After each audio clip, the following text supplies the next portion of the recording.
Good evening, and welcome to Day 8 of the Los Angeles Film Festival, presented by Film Independent. I'm David Anson, the Artistic Director. Delighted to see you here for this wonderful film. Thank you. And thank you to our presenting media sponsor, the Los Angeles Times, to our host venue, the Regal Cinemas at LA Live, for their great state-of-the-art screening rooms. And a big thank you to our 800-strong team of volunteers. Search for volunteers have done a really great job. I'm very proud to be presenting this 1,000 Times Goodnight. It's an extraordinary film with an extraordinary performance by the great Juliette Binoche.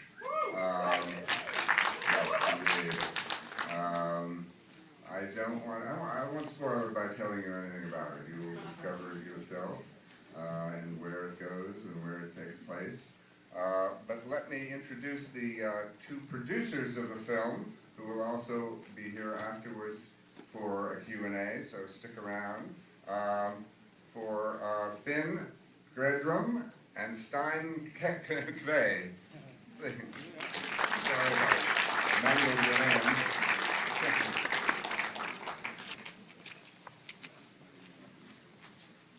Thank you. You want us to say something? Please do. This is Stein, and I'm Finn. I'm very happy to be here. It's wonderful that so many people want to see our movie, and we'll be around for the Q&A, and hope you have a lot of questions there, and we hope that you'll have a very nice screening. Thank you. Please turn off your cell phones and don't forget to vote.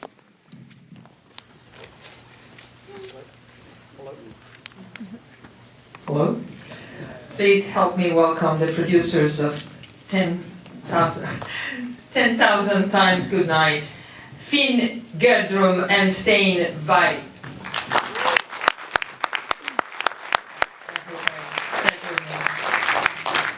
Close to correct. Please give them again a round of applause.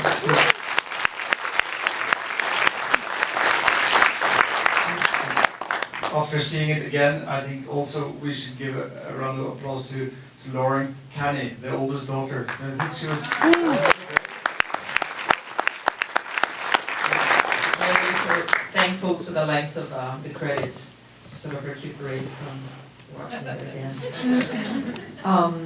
So I'm going to open very quickly to the audience because I'm sure they have a lot of questions. But would you tell us a little bit about first how you got involved in this project, and in fact how this project just was able to be in front of our eyes today? I mean, like how did you work with the director?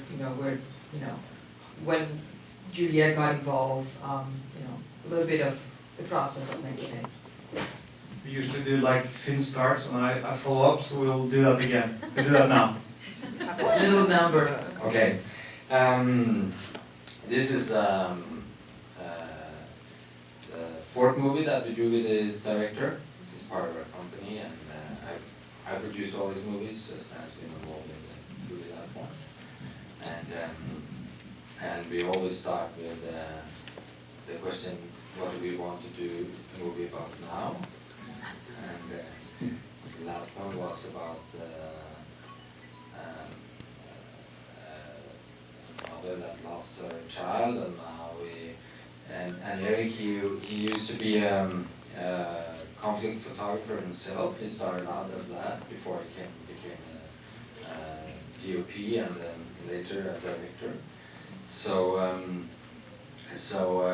we sort of, okay, now we want to do a story about his life in a way, and but it's not so interesting to see a man go away all the time, because they normally do that, how to do the heroic jobs, and so we wanted to change it, and we thought it would be much more interesting to see a woman do that, and that's how the project started. And so when did Juliette got involved in the project? It was Eric's favorite choice from the beginning. But then, I mean, in the beginning it was actually a Norwegian project with Norwegian. We actually cast a Norwegian actress to play in Norwegian, and then we decided to up the antes and say, well, try to do that in English instead. And then started this process of actually getting that actress, and we had some alternatives, and I remember very well because we were planning to shoot in the early autumn, and it was summer, and we were on holiday, and we were calling each other every day, and do you know anything, you know, and we got this message just, yeah, she's on board, and I remember very well, glass of champagne, and yeah, and I got a call afterwards, no, she's thinking about it. A little bit of suspense. It was extreme stress there. And Eric he was really sick, and he had to travel to France to meet her, and there was long meetings, and I mean he was literally out of hospital to go there. So yeah, there was some kind of struggle to get her, but when she actually got to read it and met Eric, she was on board immediately. The struggle was actually to get that to happen. And the daughters and the husband, I mean, there's something, you know, that really makes everybody feel so much, is because we feel that family. I mean, it's just so well put together, and this dynamic that, you know, Eric created. So could you tell us a little bit about them, and who, you know, where did you find them, and who they are? Yeah, one comment, I think when you're putting together a family like that, and also just changing the main character from a man to a woman, we got a lot of resistance around us for that. Choosing to have a man that was younger than the wife, a lot of resistance. You know, there's every time you do something which is not by the book or very stereotypes. But we wanted to work with Nikolai, which is, I mean, he's really gifted. Now he's starting to be really famous, but at that time it was semi-famous. We call it affordable. He was affordable. Yeah. I think that was the last time he was that affordable. He's going to be like not affordable ever. Yeah. So we just had to grab him. We're planning to shoot another. We're trying to do one more movie with him. Yeah. But yeah, it's so we really wanted to work with him, and the two children was when we decided to shoot in Ireland. We got Maureen Hughes-son, which is the casting director, and she found both kids. The little one is actually 2. Oh. Yeah, they're twin sisters. Oh my God. Yeah, so they're changing a little bit back and forth. Before I open to the questions, I have to ask, I mean, because it's based on his life, even though, you know, of course, it's a woman character, and definitely there's a lot of reaction that provokes that character. The fact that, you know, they let them, I mean, I guess the opening and closing scenes of shooting, just, you know, the suicide subjects, it's based on true, you know, facts. I mean, like, why would they let them take those pictures? I mean, there's something about that. I'm just curious. I mean, I you know.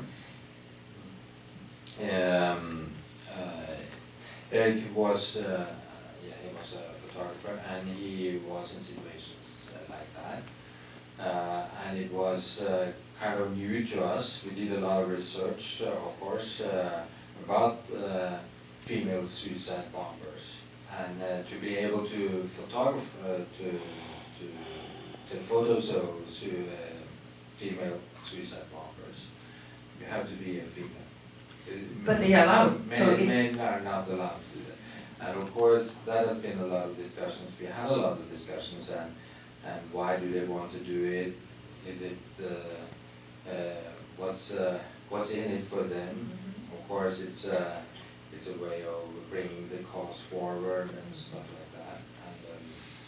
And we've been screening the movie a lot around, also for conflict photographers press photographers. I had a lot of correspondence, watching it, reading the script during the development. Everything was sort of like clarified with them. No, I mean, I'm sure it happened. It's just that, you know, one would think that they will maybe hide that, and the fact that they were open to just show the whole process, it was at least, you know, something that, of course, it, you know, it's definitely.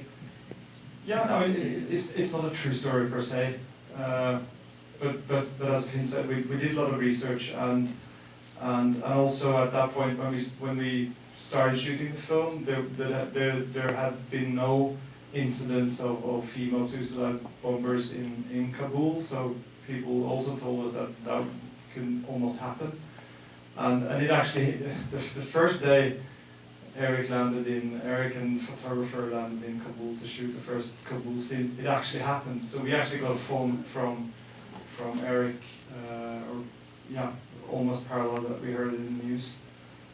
That there was the first female suicide bomber in Kabul. So I mean, yeah, art imitates life, and life imitates art sometimes.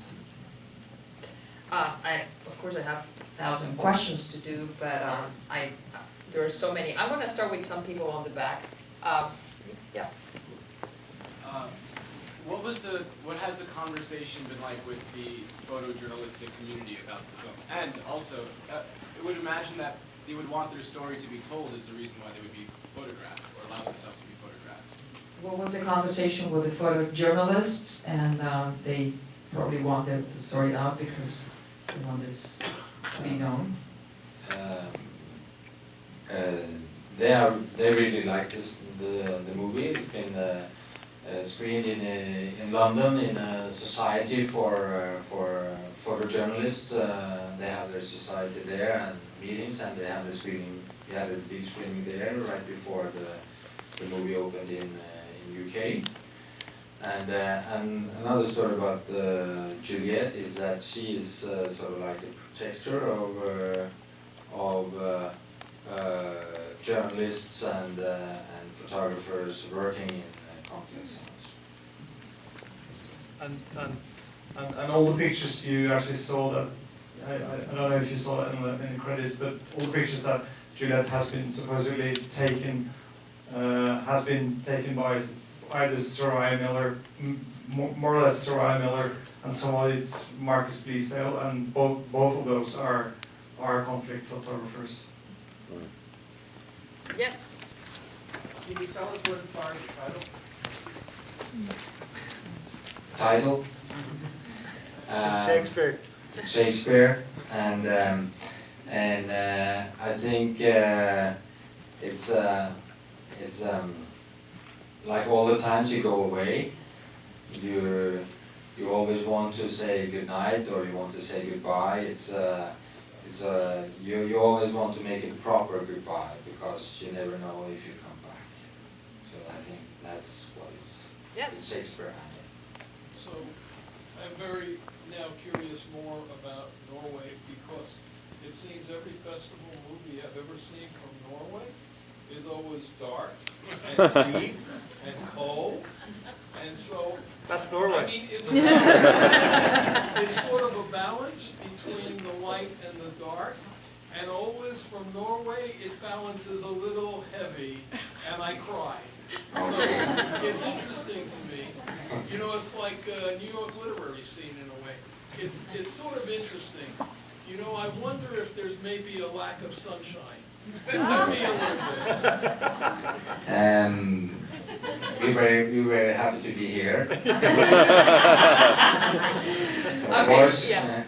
Let's go to the next one. So we can. I'm just curious about the choice of locations. Is that originally in the script, or how did that process work with production? The question is the choice of location, and if that's something that was decided or it was. Any location or which specifically? Well, just with where you ended up having the film take place, was that originally in the script, or did that develop?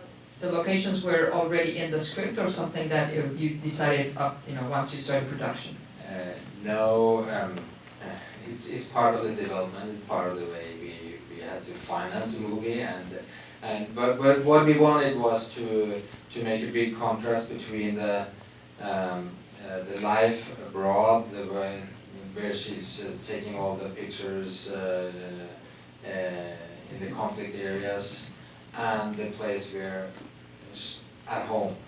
It should be a big contrast between those places. It should be a very place where you feel safe, or you feel a nice place at home, and especially the water is a theme in Eric's films, and especially in this one, it should be a big contrast because the dry areas, everything should be a big contrast. It was supposed to be shot in Norway, as Stein said, way up north, where in the summer, where there is a midnight sun, to bring in all the sun in the movie that you can get. Out on a lighthouse also, so really as far away from the conflict areas that you could possibly come. And but then due to the way we finance our movies in Europe, you have to put it together by co-productions, and Ireland has a very good scheme for co-production and supporting and tax incentives and stuff like that. So that's why we ended up in Ireland. And the rest of the movies, except for, we've actually been in Kabul and in Kenya in a refugee camp. The director and the DP did some stuff there. But the rest of the movie is shot in Morocco. Yes. Really enjoyed the film. I want to ask a question about the cast. Really great cast, by the way. How did you get Larry Mullen Jr. of U2 a part of this project? I'm just so fascinated. I was like, there he is. I couldn't believe it. How did we do that? When we decided to shoot a movie in Ireland, we just talked to our Irish co-producer and said, is it possible to, we had seen him in a short movie, and we said, is it possible to get him to play in this movie? And they said, of course, we can just call him and ask if he wants to do it, and if he wants to read the script. And he read the script and was very happy about that. And then he was, yeah. Yes. Okay, you originally said when you talked about making it a woman instead of a man that was because it made a more interesting story. So I was just wondering how much of it, especially with your director being a conflict photographer, was politically motivated. Like, how much of it are you hoping to like raise awareness for anything, or is it just because it was an untold story? So the question is, when you chose to change from a man to a woman, how much was just a choice, or there was some political agenda behind, and if you wanted to kind of raise awareness of something that hasn't been told? Yeah, I mean, Eric's films usually wins all the, what do you call it, ecumenic prizes? Yeah, everywhere. Ecumenical, Yeah. So he has to have some intention, I guess. But yeah, he especially wants to. I mean, you can I mean, through this film, there's so many places. Of course, you notice that sort of it's specifically said something about sort of a conflict zone, and it was really important for Eric to have Congo in the film, for instance, because Congo at that time was, and still is, the most difficult part of Africa. So yeah, there is absolutely some wish to actually say something as well. Yeah. But I think there's also something very interesting about the fact that she's not portrayed just as, okay, just heroic, and she's damaged. I mean, she's damaged material in a way. It's like there is something that it has to, affect you, and in that respect, I mean, it must have been very painful for Eric to kind of put that on big screen, because he's kind of, showing his soul to, even if it's through a woman. But and I really felt that sort of resonated in the audience today. That sort of, it was some moments when she really shows her addiction, and you could actually hear sort of a little bit of laughter, or recognition of that. But I think that it's so often that we see men go away, as I say. And in the movies that we've done with Eric, we always try to see to ask a question: what if we change this around? What if how can we point these questions out in a different way? How can we make it more interesting? Will it be more interesting if we do it? And so I think it's just the curiosity and the urge to see if things are different if you change it around. And in Norway there is a third point to it as well. It's because in Norway there's always asking for strong female characters in movies, and of course it was supposed to be a Norwegian to play the part at first, but then we got Juliette Binoche, and we did say no to that. But I'm sure they are very proud of what she did and the character she played. Yeah, let me take a couple more questions from back. I think I see. Where else can you film these scenes right now? Where else can the film be viewed? Does it have a US distribution? Are we gonna see it coming out? Yeah. When do we know? No, I don't know actually, but Film Movement is a small New York-based company. They have taken the film, so it will open in New York and Los Angeles and a couple more cities. Washington, I think. Yep. Okay. Yes. Hi, thank you for the film. I really appreciated it. What was the process? How long did it take you from conception of the theme to finishing the script, to getting it greenlit, getting the financing together and shooting? What's the time between writing the script all the way to shooting? How getting all the financing? And what was the final budget? It was less than 2 years. 1 year of, or I think, like 1 year of writing the script and working with all the finances, and then 1 year of the movie opened the same day as it as we had the first opening theaters in Norway as the first day of shooting. And I remember very vividly that I was still working with film financing while we also were absolutely shooting. Yes. So yeah, okay. there was That's what we're lot not going supposed on. to do, but Yeah. I guess you do What it. was the We have a budget, question. let's say, roughly? Yeah, in euros it's 4.5. That would be It's okay. yeah, 4.5 Yes. euros. Yeah, $7 million. $6 million. We have a question over there. Yes. Well, first I have to say thank you. It was bloody brilliant, the film, and I want to know, like, one of the things I think, like, that really touched me, like, in terms of just having the female lead character, but like I really liked the connection that you chose to have her have 2 daughters, because I feel like the connection between the mother and the oldest daughter actually really added to it, and I wanted to know how far along when you were writing the script did you know that you were going to have the the children be 2 girls. I think that's kind of an easy answer, and that is Eric has 2 daughters, same age. And actually one of his daughters is actually playing the friend of the oldest daughter, the light-haired one, is Eric's daughter.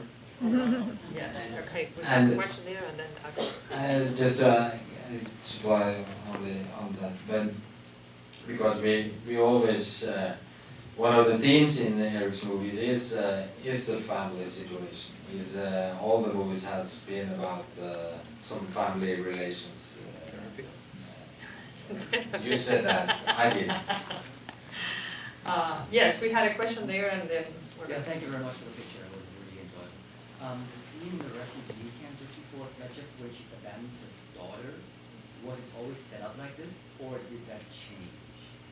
So Was the scene in the refugee camp planned the way it was we saw, or it was changed somehow No, it was always planned like that because we wanted to have the structure of she's being hurt, going back, they getting together again, and of course she's addicted, and when the temptation was, you know, too big, she couldn't stand back. She was, if we didn't have that, you know, then it would be, we wouldn't have the. Would not be able to show how the addiction that she has. She's a drug addict in a way. Yes. Thank you guys so much for the film. You guys do a really great job of playing it straight, just much like a war photographer is being an observer, trying to be an impartial observer and taking photos. We do have the eldest daughter towards the end give the presentation and say that her mother, Rebecca, is more needed for the greater good. But you guys do a very excellent job of showing everyone's perspectives, the daughter's, the husband, her perspective. How was that as producers to not necessarily choose a side or maybe show the audience, okay, this person's thinking is the correct way, and kind of letting us decide and watch it ourselves? Very good question. Thank you. I think that the interesting thing for us is to see how far would she go, how far can she go. It's not to put a moral in a way. It's not to point out any moral. It's just because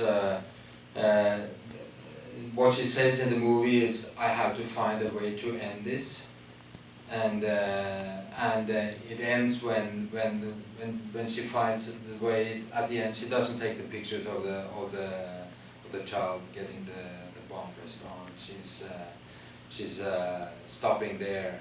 So is that the end for her? Is she now going back and be more healed in a way, or